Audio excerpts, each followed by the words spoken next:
ओम नमः शिवाय। प्रिय दर्शकों, बात मिथुन राशि की करेंगे और मिथुन राशि वालों के लिए 30 जून से लेकर के 15 नवंबर के बीच में जो शनि महाराज अस्त हो रहे हैं, इसका क्या प्रभाव, क्या दुष्प्रभाव पड़ेगा, इसी विषय पर डिटेल में चर्चा करेंगे। शनि सबसे पहले समझना जरूरी है आपके लिए कि शनि आपके लिए क्या है, क्या मायने रखता है। शनि आपका भाग्य है। शनि आपका भाग्य है। और भाग्यम फलति सर्वत्र न च विद्या न च पौरुषम। भाग्य अच्छा हो तो हर चीज हासिल कर सकते हो। आप अपने आस पड़ोस में इधर उधर दाएं बाएं लोगों को देखते होंगे जो बिल्कुल ही पटमूर्ख कहिए, बिल्कुल ही किसी काम के नहीं है, लेकिन बहुत अच्छा ग्रोथ कर रहे हैं। लेकिन वहीं भाग्य अगर आपका अच्छा नहीं है तो आप उनसे बेहतर होने के बावजूद निचले पायदान पर हैं। ये स्थिति होती है। भाग्यम फलति सर्वत्र, ये एक है। इसके साथ में धर्म कर्म का ग्रह भी शनि है, पितृकारक ग्रह भी शनि है, मेहनती ग्रह भी शनि है, प्रमोशन का ग्रह भी शनि है, न्यायाधीश ग्रह, कि आपका आप जो कार्य करेंगे उसका जो क्रेडिट मिलना है वो देने वाला ग्रह भी शनि है। काम करवाने वाला ग्रह भी शनि है, एनर्जी लाने वाला या एनर्जी को बिल्कुल खत्म कर देने वाला ग्रह भी शनि है। और एक बात कहूं तो सब समाहित हो जाता है, चाहे बिजनेस कर रहे हो आप, चाहे जॉब कर रहे हो, सबके लिए भाग्य अच्छा होना जरूरी है ना।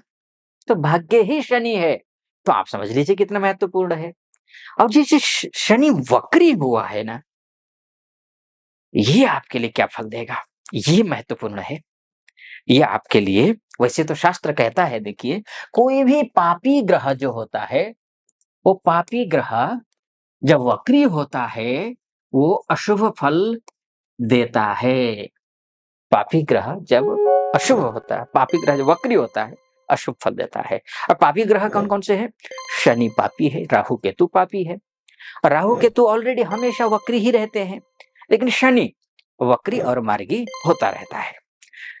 क्रूर ग्रह जब पापी होते हैं, मंगल, सूर्य इत्यादि, तो ये फ्रस्ट्रेशन लेवल बढ़ाते हैं, गुस्सा ज्यादा करते हैं, करवा देते हैं, ओवर कॉन्फिडेंट बनवा देते हैं। क्योंकि सूर्य भी कभी वक्री हो नहीं सकता, क्योंकि हमेशा मार्गी रहता है सूर्य चंद्रमा। तो अब ऐसी स्थिति में आपके लिए शनि यहाँ भाग्य स्थान में शनि वक्री होने का मतलब ये है, पापी ग्रह तो अशुभ फल देना चाहिए, लेकिन मैं कहता हूं शास्त्र का दूसरा पक्ष भी है। शास्त्र का हमें सिक्के के दोनों पहलू को लेकर के चलना चाहिए। शास्त्र का दूसरा पक्ष क्या है? कभी भी केंद्रेश और त्रिकोणेश पापी नहीं होते हैं। केंद्रेश और त्रिकोणेश कभी भी पापी नहीं होते हैं। तो शनि आपका क्या है? भाग्येश है, त्रिकोणेश है। अब त्रिकोणेश है तो फिर ये पापी कैसे?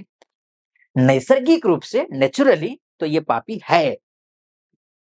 अगर हम सूचीबद्ध तरीके से रखें ग्रहों को, कौन सा ग्रह पापी है, कौन सा क्रूर है, कौन सा शुभ है, तो शनि पापी में आता है। ठीक है, आपके लिए अर्थात मिथुन राशि वालों के लिए शनि पापी नहीं है। भाग्य कैसे पापी हो सकता है? भाग्य को ही दे, भाग्य पापी हो तो खत्म, ही सब दुनिया खत्म आपके लिए। तो शनि, तो अब श, ये भाग्य पापी नहीं, भाग्यश पापी नहीं, तो शुभ फल देगा। और शुभ फल में क्या फल देगा? ये भी भाग्य की वृद्धि करेगा। वृद्धि कितना करेगा और कैसे करेगा, इस पर भी ध्यान देना जरूरी है। वृद्धि, क्योंकि शास्त्र ये भी कहता है जो वक्री ग्रह होता है वो चेष्टावली होते हैं। कौन से बली? चेष्टावली। और चेष्टा का मतलब निकलता है प्रयास करना, एफर्ट करना, कोशिश करना। आप जो भी कार्य कर रहे हैं उसमें आपकी मेहनत पहले से ज्यादा होनी चाहिए। ये बात आपको समझनी होगी। फल तभी मिलेगा। अगर कोई ये कहे कि ग्रह आचार्य जी कह रहे हैं कि वक्री ग्रह शुभ फल देता है, चेष्टा बलि हो गया है, वो उच्च के ग्रह के समान फल देगा। उच्च के ग्रह अर्थात सर्वाधिक अच्छा ग्रह। और फिर घर में बैठे रहें, काम-धाम ना करें, बुद्धि चलाएँ ना, न शरीर चलाएँ, न दिमाग, न शरीर, बस कल्पना की दुनिया में रहें, तो उनके लिए कुछ भी हासिल नहीं होने वाला है और ज़्यादा गर्त में जाएँगे। निष्क्रिय व्यक्ति के लिए ये सपोर्ट नहीं करता है। वक्री ग्रह कभी भी सपोर्ट नहीं करता है। आप हाँ, वक्री ग्रह के दौरान आपको और अधिक एनर्जेटिक होकर के काम के प्रति समर्पित होना है। तो क्या होगा? भाग्य आपका साथ देगा। और भी डिटेल में मैं आपको बताऊँगा, उससे पहले एक निवेदन करना चाहूँगा मैं। यहाँ तक अगर आप आ गए हैं, यहाँ तक आप मुझे सुन रहे हैं, देख रहे हैं, तो मेरा विश्लेषण अगर सटीक लग रहा हो आपको, तो यूट्यूब के माध्यम से देख रहे हैं, तो चैनल को सब्सक्राइब, लाइक और कमेंट में महादेव का भक्त हूँ, कृपा आप पर भी बनी रहे ऐसी मेरी कामना। हर हर महादेव या फिर ओम नमः शिवाय ज़रूर लिख दीजिएगा। और फेसबुक और इंस्टाग्राम के माध्यम से देख रहे हैं, तो फिर फॉलो, लाइक और कमेंट कर दीजिएगा। ये भी है। और हाँ, एक और यूट्यूब के माध्यम से देख रहे हैं जो भी महानुभाव, मैं यूट्यूब में पुराना हूँ, आपका अपार स्नेह मिला है मुझे, लेकिन मैं फेसबुक, इंस्टा में नया हूँ। अगर आप फेसबुक और इंस्टाग्राम चलाते हैं, तो नीचे डिस्क्रिप्शन में उसका लिंक होगा, उसको भी क्लिक करके फॉलो कर दीजिएगा। ये मेरा निवेदन है आपसे, क्योंकि वहाँ मैं नया हूँ, सहयोग की अपेक्षा है। खैर, आधा मिनट मैंने अपने लिए लिया, मैं फिर से लौटकर आप ही के पास आता हूँ, अर्थात आपकी राशि पर आता हूँ। तो अब मैं कह रहा था कि आपका भाग्य साथ देगा। जो डोमेस्टिक लेवल पे काम कर रहे हैं, उनके लिए भी, और जो व्यक्ति एमएनसी में काम कर रहे हैं, उनके लिए भी ये ग्रह अच्छा है। कैसे? नवमेश और अष्टमेश दोनों ही शनि है। नवमेश भी शनि है, अष्टमेश भी शनि है। तो अब ऐसी स्थिति में आप जो है विदेश जाना चाहते हैं या चाहती हैं, कि कोई सी भी वीज़ा के थ्रू जाना चाहती हैं, education visa, working visa, PR के थ्रू, या फिर ऑलरेडी वहाँ हैं, माताएँ-बहनें हैं, भाई-बंधु हैं, उन सब के लिए भी शुभ है। उनका भी भाग्य खुलेगा, अच्छा होगा। बशर्ते एक चीज़ ध्यान रखना होगा, वो कौन? वो क्या है? शनि जिस भाव में बैठता है, उस भाव को तो वो पुष्ट करता है, इसमें कोई संदेह है ही नहीं, है ना? लेकिन जहाँ इसकी दृष्टि होती है, वो शुभ नहीं है। दृष्टि दृष्टि शुभ नहीं होती है। अब दृष्टि शुभ नहीं होती है, तो ये सोर्स ऑफ इनकम के भाव में शनि की दृष्टि है। तब ऐसी स्थिति में क्या होगा? ऐसी स्थिति में होगा ये कि आपको सोच समझ करके पैसा इन्वेस्ट करना है। कहीं भी अनावश्यक रूप से किसी की बातों में आकर के इन्वेस्ट नहीं करना है। ये आपको ध्यान रखना है। अच्छा, एक बात और मैं कहना चाहूँगा, शनि जो है ना, जब वक्री 30 जून को वक्री हो रहा है, तो 30 जून को शनि कितने डिग्री के हैं उस समय? 25 अंश आपको 13 कला के शनि हैं।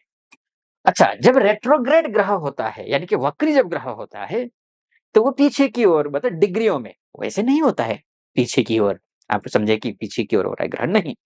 ग्रह गतिमान होता है, वैसा ही जिस धुरी पे वो चल रहा है, उसी धुरी पे वो चल ही रहा होता है। लेकिन होता क्या है कि वो पृथ्वी के अत्यंत नज़दीक आता है और पृथ्वी की गति तेज़ है। जैसे कि आप किसी ट्रेन से जा रहे हैं, है ना? अब कोई चीज़ जो है ना, घर में तो ट्रेन से जा रहे हैं, तो घर भी दिखते हैं, पेड़-पौधे सब दिखते हैं, तो ऐसा लगता है ना, ट्रेन जब स्पीड में हो, तो सारी चीज़ें पीछे की ओर जा रही हैं। पेड़-पौधे पीछे जा रहे हैं, घर जो दिख रहे हैं वो पीछे जा रहे हैं। तो वही हाल वक्री का है।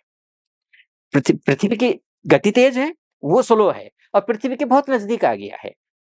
तो इस वजह से हमें लगता है यहाँ से कि वो वक्री है, वो पीछे चल रहा है, होता नहीं है। ऐसे में और पृथ्वी जब नज़दीक आता है, तो स्वाभाविक है, जो ग्रह नज़दीक होगा, वो उसकी रोशनी, उसका जो प्रकाश, जो रश्मियाँ हैं, वो हम पर ज़्यादा इफ़ेक्ट होंगी। तो वही ग्रहों का उच्च के समान फल देने का वही तात्पर्य होता है। अब फिर से मैं आता हूँ इस पे ही, तो ये 25 डिग्री का था, तो ये क्या होगा कि अब 25 डिग्री से ये 24, 23, 22, 21, 20, 19 और ये 15 नवंबर तक 18 डिग्री में आ जाएगा। और 18 डिग्री से लेकर के 25 डिग्री तक का जो ग्रह है, वो मजबूत कहलाता है। बहुत मैच्योर ग्रह होता है, बहुत मजबूत ग्रह होता है। तो अब ऐसी स्थिति में मुझे लगता है ये ग्रह मजबूत है।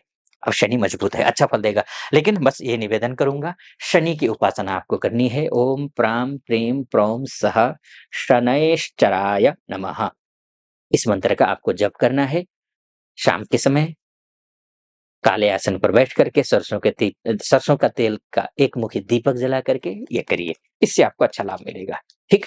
फिलहाल इस वीडियो को मैं यहीं पर समाप्त करता हूँ। देखिए मोटा-मोटे तौर पर है ये आपकी कुंडली ही आपका डीएनए है।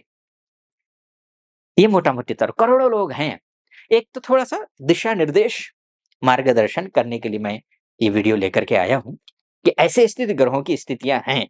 अगर ठीक-ठाक ग्रह स्थितियाँ होंगी आपकी कुंडली में, तो निश्चित रूप से जो है आपको लाभ मिलेगा ही। नहीं तो आप चाहते हैं कि वाक़ई में संघर्ष करते आ रहे हैं, संघर्ष करते रहेंगे क्या? ऐसा कुछ जानना जानना चाहते हैं, डिटेल में अपनी कुंडली के बारे में जानना चाहते हैं, तो ये नीचे नंबर है, उस नंबर पे कॉल कीजिए। हमारे टीम मेंबर से बात करके मुझसे बात यानी कि कुंडली का विश्लेषण करवाने के लिए अपॉइंटमेंट ले लीजिए। निर्धारित तिथि पर आपकी मेरी बात होगी अर्थात कुंडली का विश्लेषण करेंगे। कैसा लगा आपको? अच्छा लगा हो, सटीक लगा हो, यूट्यूब के माध्यम से देख रहे हैं, सब्सक्राइब, लाइक और कमेंट करना कतई मत भूलिए और फेसबुक और इंस्टा के माध्यम से देख रहे हैं तो फॉलो, लाइक और कमेंट ज़रूर कर दीजिए। फिलहाल अनुमति चाहूँगा। ओम नमः शिवाय।